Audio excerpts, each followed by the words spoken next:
साहब, ये जो साथी लोग हैं सब बैठ जाओ भैया। बहुत बहुत धन्यवाद। और भी लोग हैं बोलने वाले। अब मैं कर लूंगा। सब लोग बैठ जाओ, सब लोग बैठ जाइए कृपया।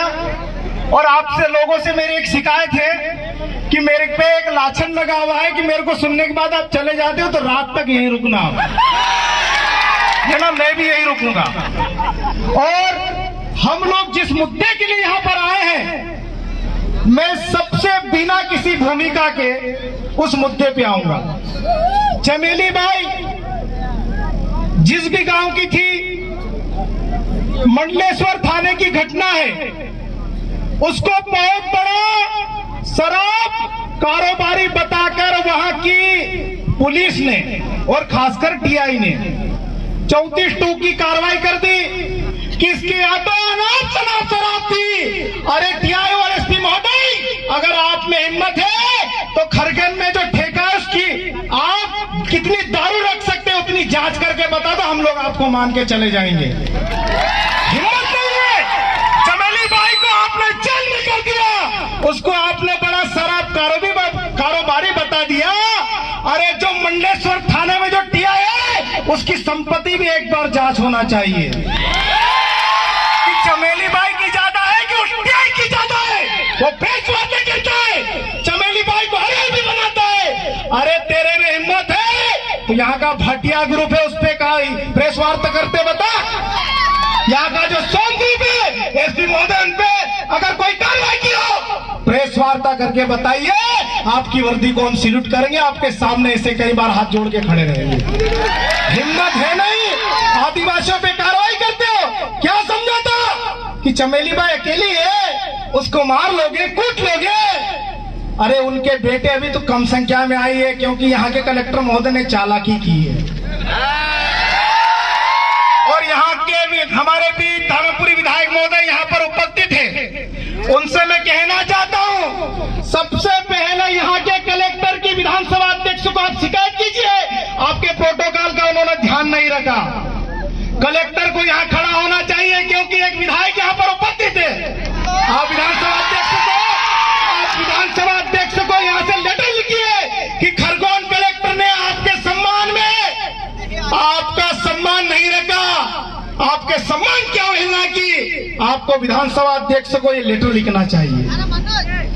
साथियों, हमारे जितने भी विधायक हैं, सांसद हैं, अनुसूचित क्षेत्र से जीत कर आते हैं, उनसे भी मैं कहना चाहता हूं, एक ही साल बचा है 2023 में, अब नियम कायदे में आ जाओ और आपके जो भी ये रखे हैं उनको समझा दो कि आपका नियम क्या है, आपका मान सम्मान कैसे होना चाहिए। आपकी आगवानी करने के लिए यहाँ का कलेक्टर आपके समक्ष खड़ा होना चाहिए, लेकिन वो आ नहीं रहा है। और उसको ये भी मालूम है कि पीले गमछे वाले आए, उसके सवालों का जवाब दे भी नहीं पाएगा वो। और हो सके वो छुट्टी उट्टी में भी चले गए और आ जाए तो मैं उनको साधुवाद दूंगा। आईएएस की पढ़ाई में जो भी इनको पढ़ना होता है पढ़ते हैं, लेकिन आदिवासी जो ये युवा तैयार हुए इनके पास जवाब नहीं है, इसलिए भागते फिरते हैं, इनके पास जवाब नहीं है। और साथियों, यहाँ के खरगोन जिले के जो आबकारी विभाग है उनसे भी मैं कहना चाहता हूं कि आप कौन सी नींद सो रहे थे जो आप पुलिस को वहां पर जाना पड़ा? आप किसकी गुलामी कर रहे थे यहाँ पर? और पुलिस को इतनी क्या आवश्यकता पड़ी एक आदिवासी के घर जाने पर? और शराब के नाम पर प्रदेश के माननीय मुख्यमंत्री कहते हैं शराब बंदी पर उन्होंने एक अभियान चलाया। और यहाँ के कलेक्टर साहब, शायद एसपी साहब भी यहाँ पर उपस्थित है, उनसे भी हम फेस टू फेस सवाल जवाब करते हैं क्योंकि हमने शेरनी का दूध पिया है, आदिवासी माँ का दूध पिया है। उनसे भी सवाल जवाब करेंगे कि आपने इस नशा मुक्ति अभियान के नाम पर आदिवासियों को छोड़ के कितने गैर आदिवासियों पे कार्रवाई की, वरना आरटीआई लगाएंगे हम लोग। साथियों, जब भी आदिवासियों की बात आती है, हमारे लोगों को कार्रवाई के नाम पे, अभी वो हेलमेट के नाम पे हमारे लोगों को लूट रहे हैं। मैं माननीय सुप्रीम कोर्ट का सम्मान करता हूं, हेलमेट सभी को लगाना चाहिए, गाड़ी के कागज सबको रखना चाहिए, पूरे आरटीओ नियम के तहत सभी लोगों को आरटीओ नियम का पालन करना चाहिए, लेकिन ये लोग कार्रवाई किन पे करते हैं? हमारे ही लोगों पे, जो 10-10, 20-20 रुपए इकट्ठे करके उनको चालान के नाम पे रिश्वत देते हैं हमारे ही लोग, और ये लोग खुशी खुशी ले लेते हैं। साथियों, अभी दिवाली का त्योहार था, हम लोगों ने कई टीआईओ से बात की कि कम से कम दिवाली में तो छोड़ दीजिए, लेकिन वो बोलते हैं कि ऊपर से आदेश से।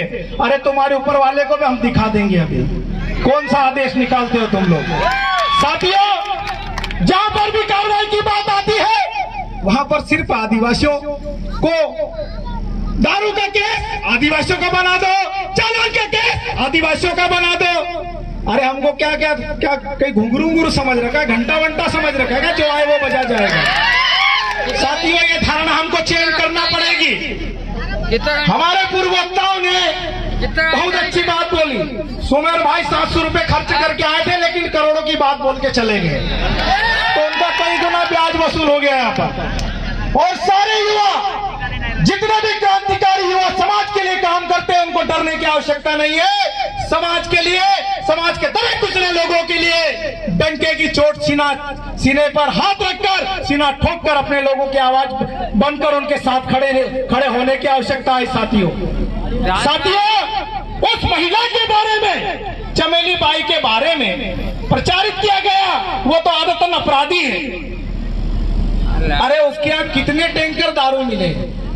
आजकल वो पुष्पा मूवी के आधार पे दारू बिक रहे हैं। क्या खाक उखाड़ लिया तुम लोगों ने? गुजरात दारू जा रही तुम्हारे यहाँ से, महाराष्ट्र दारू जा रही तुम्हारे यहाँ से, क्योंकि तुम अगर ठेकेदारों पे कार्रवाई करने लग जाओगे, तुम्हारी शाम की व्यवस्था कौन करेगा?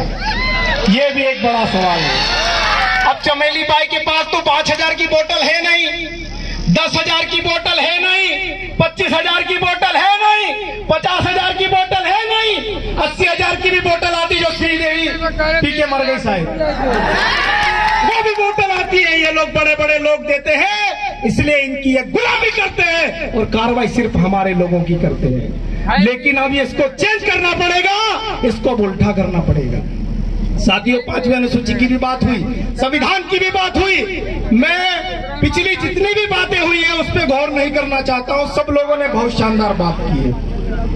मुझे समाज के साथ खड़ा होना था और हुआ, और कई लोगों ने मुझे बोला कि 144 से आपके पर कार्रवाई हो जाएगी। हो जाने दीजिए, 11-12 हो गई है, एक और बढ़ जाएगी, क्या फर्क पड़ता है।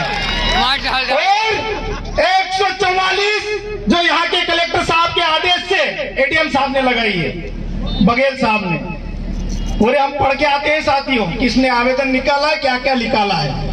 और यहाँ पर प्रशासन के कई लोग सिविल ड्रेस में, पानी की जरूरत नहीं है, कई लोग सिविल ड्रेस में, कई लोग खुफिया रूप से हमारे बीच में भी खड़े हैं। खड़े हो जाइए, उनकी ड्यूटी है, हम उनको भला बुरा नहीं कहेंगे।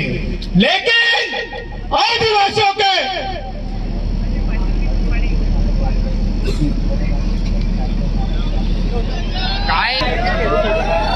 चलो साथियों, मुक्ति भाई ये बोल रहे थे कि बिस्टान क्षेत्र में भी आबकारी वाले अभी कार्रवाई कर रहे हैं आदिवासियों पर, तो करिए, हम लोग भी शाम को रहेंगे। और यहाँ पे कलाड़ी कहाँ है? अगर हमारा दिमाग खराब हुआ तो आज वहां की सारी दारू गिन लेंगे, क्योंकि सारे लिस्ट में होना चाहिए, है ना। आबकारी के नियम हम लोग भी जानते हैं। अगर वो आबकारी की दुकान जो जिसका ठेका हुआ है, उससे बाहर वो दारू नहीं बेच सकता, लेकिन ये डायरियों के नाम से बेच रहे हैं। एसपी साहब को दिखाई नहीं दे रहा है, कलेक्टर साहब को दिखाई नहीं दे रहा है।